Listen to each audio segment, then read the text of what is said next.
과연 과학일 수 있을까라는 의구심이 생기는 대표적인 분야가 정신분석학, 점성술 등입니다.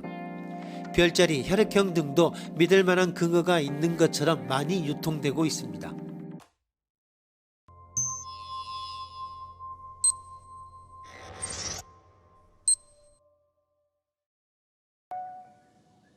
점성술 이론에 따르면 1월 21일에서 2월 18일 사이에 태어난 사람들인 물병자리는 일반적으로 과학적 성향이 있지만 유별나다, 즉 명석하지만 관습적이지 않습니다. 고아한다. 이 가설을 뒷받침하기 위해 사람들은 흔히 여러 유명한 과학자들, 예를 들면 코페르티쿠스, 갈릴레이, 토마스 에디슨이 물병자리였다는 사실을 언급한다. 점성술에서 설명하는 것과 그 예측을 최소한 어느 정도라도 믿는 사람들과의 인터뷰에서 왜 점성술을 믿느냐는 질문에 대한 가장 공통적인 대답은 단순히 그것이 맞다라는 것이었다. 그것이 맞는다고 했을 때 사람들은 점성술 이론에 기초한 설명과 예측이 실제로 나타난다고 주장하는 것 같습니다. 점성술 이론에서 나온 설명과 예측은 매우 일반적인 용어로 기술되어 있다. 약간의 상상력만 가진 사람이라면 누구나 설명에서 자기 자신을 쉽게 볼 수 있다. 혈액형과 성격 사이에 밀접한 관계가 있다고 믿는 사람들에게 왜 그것을 믿느냐고 물었을 때 돌아오는 가장 일반적인 대답은 점성술의 경우와 마찬가지로 내 주변 사람들의 경우 그것이 맞았다는 것이다. 혈액형별 성격 분류와 점성술의 공통점과 차이점을 생각해 보시오.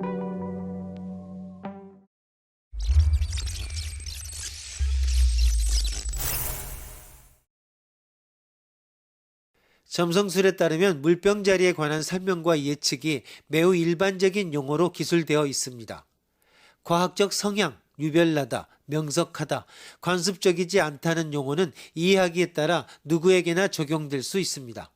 또 크게 연관되어 있지 않거나 전혀 상관없는 개념이 4개나 사용되고 있기 때문에 그중 우연하게도 한두 가지가 맞을 가능성이 매우 커집니다. 그리고 이런 가설을 뒷받침하기 위해 확증 사례로 제시된 여러 유명한 과학자들의 경우는 가설을 결정적으로 뒷받침한다고 보기에는 충분하지 않습니다.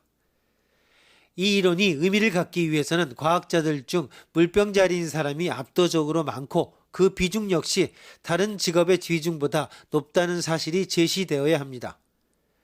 주어진 사례들을 확증 사례로 인정한다면 다른 별자리인 과학자들의 존재와 물병자리이지만 과학자가 아닌 사람들은 모두 반증 사례로 간주할 수 있습니다.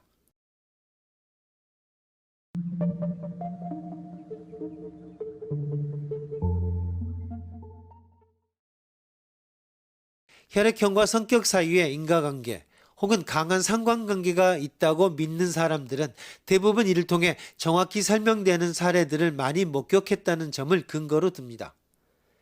이는 많은 사람들이 점성술의 경우와 마찬가지로 혈액형 성격 이론에 의해 그들 자신의 행동과 다른 사람들의 행동을 해석하고 이러한 해석이 매우 그럴듯하다고 생각하고 있음을 보여줍니다.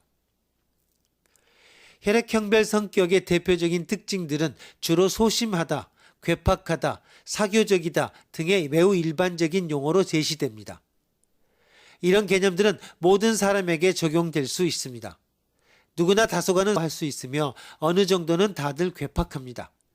성격의 유형을 ABO식 혈액형 분류법에 단 4가지로 분류하고 있기 때문에 각각의 유형에 관한 기술은 매우 일반적인 용어일 수밖에 없습니다. 그렇게 모든 사람이 갖고 있는 일반적인 유형을 기술했기 때문에 어지간하면 끼워 맞출 수 있습니다. 혈액형별 성격 이론의 가장 심각한 오류는 해당 혈액형이 갖는 것으로 제시되는 성격을 많이 갖고 있지 않은 사람을 발견했을 때 그 사람을 이론의 반증 사례라고 생각하지 않고 특이한 경우라고 간주해 버리는 데 있습니다. 저 사람은 O형인데도 불구하고 꽤 소심하구나 라는 식으로 말입니다. 이런 사람은 A형 같은 O형이라는 식의 표현으로 혈액형 성격 이론에 대한 신뢰를 버리지 않습니다. 혈액형 성격 이론을 신뢰하는 사람들은 이미 그 이론을 믿기로 결정했기 때문에 어떤 증거가 제시되더라도 혈액형 성격 이론을 끝까지 고수할 것입니다. 그들은 항원의 유무 또는 조합이 성격과 관련이 있다는 생각에 과학적 근거가 전혀 없다는 사실은 판단에 고려하지 않습니다. 혈액형 성격 이론의 또 다른 특징은 이론을 예측의 도구로 사용하기보다는 설명의 도구, 즉 하나의 해석 틀로서 사용하는 일이 많다는 점입니다. 사람들이 가장 선호하는 혈액형 성격 이론의 활용 방법은 먼저 상대의 혈액형을 묻고 그에 따라 그 사람에 대한 이미지를 만드는 것입니다. 그렇게 만들어진 이미지는 어떤 사람이건 어느 정도 끼워 맞출 수 있습니다.